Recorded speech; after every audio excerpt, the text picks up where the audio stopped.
Is there something that you could share with somebody about your testimony to help them? What would it be?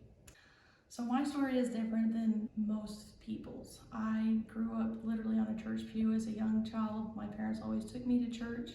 And then when I became a preteen, my father took a church so I became a pastor's child. So my life literally has always been consumed with church and attending church. My story is a lot different than my friends, and you'd usually see these miraculous grandeur gestures that God had brought them from, and that just was not the case for me. As a teen, I always felt that my testimony was insignificant compared to others. I'm now almost 30. I've never been addicted to the typical vices that the enemy uses. I've never been addicted to tobacco, alcohol, pornography, drugs. That's just not a part of my story.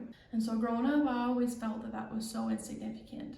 But now at almost 30, I can say that my testimony is that God kept me. When I look back over my life, there's many instances where it was not significant to some, but it was significant to me. When I was a teenager, I made the decision to attend Bible college. I thought that was for me, and so that's what I did. I felt that's what God wanted me to do, and so it's what I did. I made some decisions while I was there that was poor, but that period of my life was absolutely just terrible. In my opinion, it was terrible. And so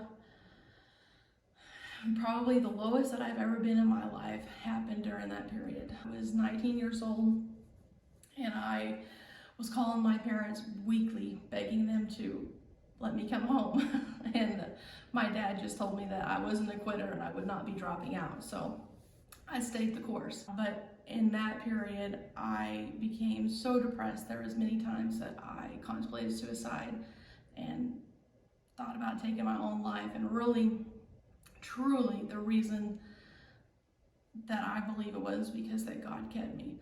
The thought that always entered my mind was that I didn't want my roommate to find me like that. And at the time, that's what I ran with. I was thinking about her, but really it was just, I believe it was because that God had kept me. So even though my story does not follow the same as most, as far as there's no huge grandeurs and that I've always been in church, it is definitely a testimony that God has kept me. When I look over my life, I can see the goodness of God and I can see the love of God. And in my life now that I have young kids, every day I try to make my life where people sees the goodness and the love, and that's my testimony.